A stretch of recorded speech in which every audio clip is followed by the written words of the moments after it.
प्रधानमंत्री आवास योजना ल लेके विधानसभा गरम रहीस। पूर्व मुख्यमंत्री रमन सिंह के सवाल के अकबर कतिले देहे गए जवाब से असंतुष्ट होके विपक्ष सदन से बहिर्गमन करीस। अध्यक्ष महोदय, मेरा प्रश्न छत्तीसगढ़ और छत्तीसगढ़ के वो लाखों आवासहीन का प्रश्न है, जिसमें जवाब ऐसा मिला है। एक तो इस प्रश्न के आते ही सबसे बड़ा परिवर्तन ये आया कि मेरे प्रश्न के जवाब आते आते मंत्री इतना व्यथित और दुखी हो गए कि अपने विभाग से इस्तीफा देकर चले गए। ये इस प्रश्न का ही प्रभाव है। और ये प्रश्न का प्रभाव इसलिए मैं बोल रहा हूं कि आवास के बारे में प्रश्न देते देते मंत्री जी ने जो स्वीकार किया है, उसमें उन्हीं का पत्र जो अध्यक्ष महोदय, जिसमें उन्होंने कहा कि प्रधानमंत्री आवास के तहत प्रदेश के आवास विहीन लोगों को आवास बनाकर दिया जाना था, जिसके मैंने कई बार चर्चा की मुख्यमंत्री से, राशि आवंटन का अनुरोध किया, परंतु इस योजना में राशि उपलब्ध नहीं की जा सकी। फलस्वरूप प्रदेश के 8 लाख लोगों का आवास नहीं बनाया जा सके। इसके अतिरिक्त 8 लाख बनाने में 10,000 करोड़ की राशि जो हमारी अर्थव्यवस्था में सहायक होती, हमारे जन घोषणा पत्र के 36 लक्ष्य के अंतर्गत आवास योजना का अधिकार प्रमुख रूप से उल्लेखित है। प्रदेश के वर्तमान सरकार के कार्यकाल में बेघर लोगों के लिए एक भी आवास नहीं बनाया जा सका और इस योजना के निरंक रही। मुझे दुख के साथ कहना पड़ता है कि मैं इस आवास की योजना को क्रियान्वयन करने में असफल रहा। कितनी बड़ी फेल्योर है अध्यक्ष महोदय। गरीबों के आवास को लेकर, गरीबों के 16 लाख आवास, ये 10,000 करोड़ नहीं 20,000 करोड़ रुपया, और उस आवास को लेकर एक मंत्री अपने पद से इस्तीफा दे रहे हैं आवास को लेकर। और इस सरकार को इसको संशोधित कर लीजिए। उनने पद से इस्तीफा नहीं दिया है, उनने चिट्ठी लिखी है माननीय मुख्यमंत्री जी। उनने पद से इस्तीफा नहीं दिया है, उसने अपने विभाग को छोड़ दिया है। नहीं, अपने आप को पृथक करने का लिखा है, अपने आप को पृथक करने का लिखा है। संशोधन कर, आप स्पष्टीकरण देते हो, वही स्पष्टीकरण मैं संशोधन दे रहा हूँ। माननीय अध्यक्ष जी, आप माननीय मंत्री जी को बुला के दिलवा दीजिएगा। आप उनके प्रतिनिधि थोड़ी है, आप तो हमारे प्रतिनिधि है। इसीलिए तो संशोधित कर रहे हैं। नहीं तो माननीय मंत्री जी को बुला के स्पष्टीकरण दिलवा दीजिए। आ जाएंगे, वो भी आ वो जाएंगे। पंचायत विभाग के आवास से नहीं, माननीय अध्यक्ष जी, वो भी आ आप जाएंगे। बार-बार मंत्री जी की तरफ से स्पष्टीकरण दे रहे हैं। आप मंत्री जी को बुला लीजिए, उनसे बुला दीजिए। मुख्यमंत्री जवाब दे रहे हैं, मुख्यमंत्री जी मौजूद है। अध्यक्ष महोदय, पूरा तो सुन लें। मैंने आपको रोका नहीं, आपको टोका नहीं, कोई व्यवधान नहीं किया, आप सिर्फ संशोधन मंत्री जी की तरफ से, माननीय अध्यक्ष जी या मुख्यमंत्री जी स्पष्टीकरण दे दें। माननीय अध्यक्ष महोदय, एक पत्र मेरे पास भी है, छोड़िए हो इसमें क्योंकि उन्होंने उत्तर प्रदेश देखिए, कटिंग ने पूर्व मुख्यमंत्री जी प्रेस कर रहे हैं, उनको करने दीजिए। और उसमें कहा है कि मैं दलित हूँ, मुझे अधिकार नहीं है। मेरी बात अरे सुनो ना, पूर्व मुख्यमंत्री जी प्रेस कर रहे हैं, उनको करने दीजिए डिस्टर्ब। क्योंकि पंचायत मंत्री का विषय है, जी जी, अतः उनको कह रहे हैं अंतिम पैरम बोल रहे हैं। अतः मैं पंचायत ग्रामीण विकास विभाग के भार से मैं अपने आप को पृथक कर रहा हूँ, जिसमें पृथक किया, पृथक। अब ये पृथक हो गया और मैं काम करने में असमर्थ हूँ। ये तो एक पत्र है अध्यक्ष महोदय, मैं कम से कम 5-7 पत्र लेके आया हूँ, जिसमें इस सरकार को किसका पत्र है बाकी? जो आवास के संबंध में गवर्नमेंट ऑफ इंडिया का लेटर चीफ सेक्रेटरी, अतिरिक्त प्रमुख सचिव और मंत्री को गया है। ये बंच है लेटर का अध्यक्ष महोदय। सरकार को 1 नहीं, 2 नहीं, 3 नहीं, 4 नहीं, एडिशनल चीफ सेक्रेटरी का पत्र आता है, उसके बाद गया प्रसाद जी का पत्र आता है, गिरिराज सिंह जी का पत्र आता है। ये सारे पत्र मैं पढ़ूंगा नहीं। नरेंद्र सिंह तोमर का पत्र आता है और नागेंद्र नाथ IAS अधिकारी सचिव नरेगा का पत्र आता है। इनके पत्र में अध्यक्ष महोदय लगातार इस सरकार को ये बताया जाता है कि आपने जो आवास की योजना को पूरी तरीके से छोड़ दिया है। और अंतिम जो एक लेटर जिसका मैं कोट करना चाहता हूं, जो इस सदन को और पूरे छत्तीसगढ़ के लोगों को मालूम होना चाहिए अध्यक्ष महोदय, सरकार के पत्रों के जवाब न आने की वजह से गया प्रसाद का लेटर इन व्यू ऑफ एवं with the approval of competent authority, the target of 7,81,990 allocated to the state for the financial year 2022 is withdrawn with immediate effect due to the state has failed to utilize SECC based target allocation. ये कोई मजाक है sir? यानी ये गरीबों के लिए आवास बनाने वाली सरकार है। गरीबों के लिए आवास की बात होती है और गरीबों को जो आवास देने में 16 लाख आवास, अभी तो एक सवाल करिए ना, अध्यक्ष महोदय, अभी एक मंत्री का इस्तीफा हुआ है। इस आवास के चलते ये पूरे के पूरे मंत्री, अध्यक्ष महोदय, जनता इनको रिजेक्ट जी, करने आपका प्रश्न क्या है बता दीजिए, जवाब देंगे। Dr. Saab, total speech is propaganda. So your speech is total propaganda and stop to our allocation to central government. इसके मामले में हमेशा आप प्रोपोगंडा ही बोलते हो, प्रोपोगंडा ही करते हो। चलिए क्वेश्चन करिए ना, वो जवाब देने को तैयार है। छोटा प्रश्न नहीं, वो जवाब देने को तैयार है आपके हर प्रश्न का। आप जवाब ही पूछ रहा हूँ जी। जो मैंने प्रश्न किया था अध्यक्ष महोदय, बहुत छोटा था।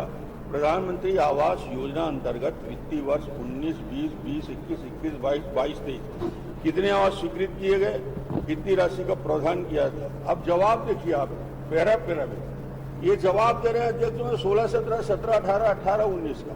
मेरा प्रश्न है 19-20, 20-21, 21-22, 22-23 का। इनके कार्यकाल में जो आवास की स्थिति है उसके बारे में तो मुझे तो कम से कम ये बता दें अध्यक्ष महोदय कि 19-20, 20-21, 21-22, 22-23 में कितने आवास स्वीकृत हुए और कितने आवास पूर्ण हो चुके और बाकी अपूर्ण है वो कब तक बनाए जाएंगे? चलिए। माननीय अध्यक्ष महोदय, आपने शायद उत्तर को पूरा देखा नहीं है डॉक्टर साहब। इसमें 16-17, 17-18, 18-19, उसके बाद 19-20, 20-21, 21-22, 22-23 पूरे का विवरण दिया गया है। जहां तक 16-17, 17-18, 18-19 ये आपके कार्यकाल का है और इसमें जो पूर्ण आवास की संख्या है 7,53,080, आपके समय का 35,000 आवास अभी भी कंप्लीट नहीं हो पाया है, जिसका ये कारण है कि कुछ में जमीन नहीं है, कुछ में किस्त निकाल ली है, कुछ इधर उधर चले गए हैं, तो वो अभी तक पूरा हो नहीं पाया। अब बात आती है 2019-20 के बारे में। तो 2019-20 में स्वीकृत आवास है 1,51,072, राशि प्रावधान 1723 और आवास निर्माण 72,103, अपूर्ण आवास 78,969। 19-20 के बारे में बात यह है कि 762 करोड़ रुपए का ऋण के लिए आवेदन लगाया गया था और मंत्रिमंडल की सहमति से, जिसकी मैं विस्तृत जानकारी आपको दे देता हूं, 1/2/2022 को मंत्रिपरिषद के आदेश से 19-20 के आवास निर्माण के लिए राज्यांश राशि 762.81 करोड़ ऋण के माध्यम से प्राप्त किए जाने हेतु रुचि के अभ्यर्थी पश्चात तुलनात्मक ब्याज दर पर ऋण लिए जाने हेतु अनुमति प्रधानमंत्री परिषद ने कर दी। नहीं, दीजिए ना, दीजिए, देने दीजिए। आप सुन तो लीजिए, सुन लीजिए। चलिए आप जवाब देने दीजिए जी। अब माननीय अध्यक्ष महोदय, रुचि के अभ्यर्थी के बाद पंजाब नेशनल बैंक की तरफ से रुचि दिखाई गई। बाद में रिजर्व बैंक ऑफ इंडिया की तरफ से ये आ गया कि वायबिलिटी के ऊपर यदि जो भी आपकी जो कंपनी है उसको ही मैं पढ़ के सुना देता हूं।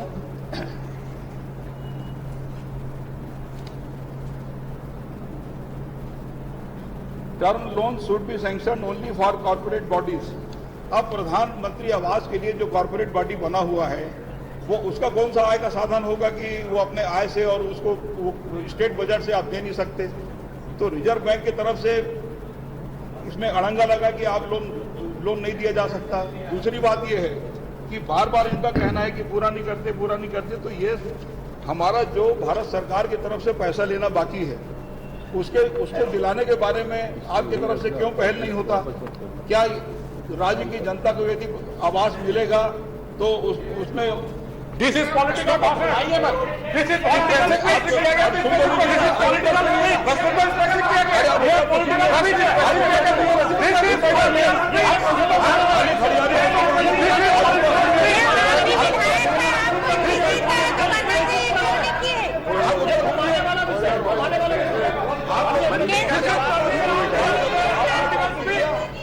प्रश्न किया तो अरे भाई नहीं ताकत रखो। अब सुनिए माननीय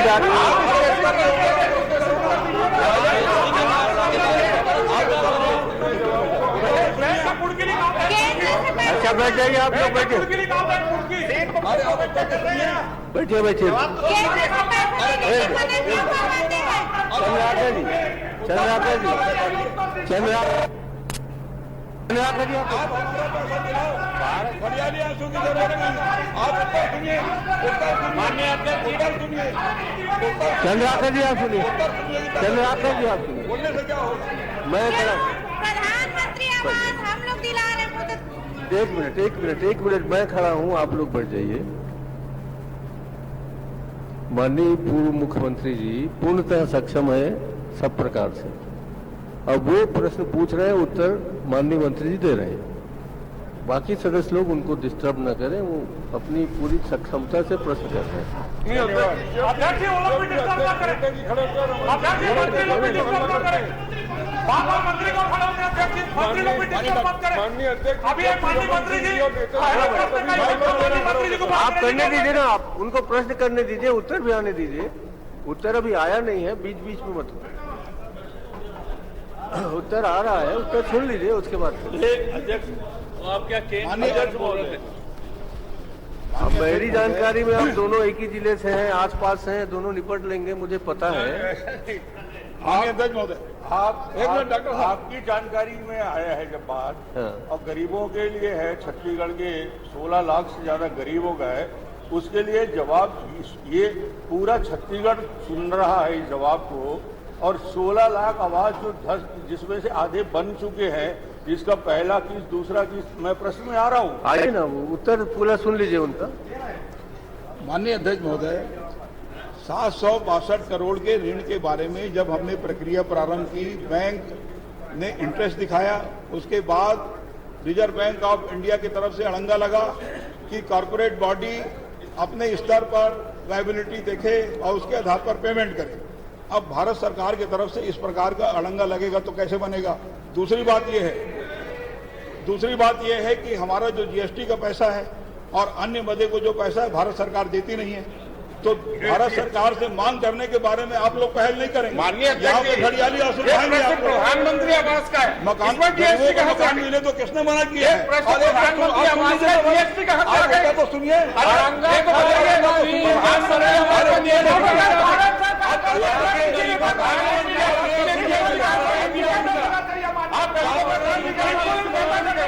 बाधित करना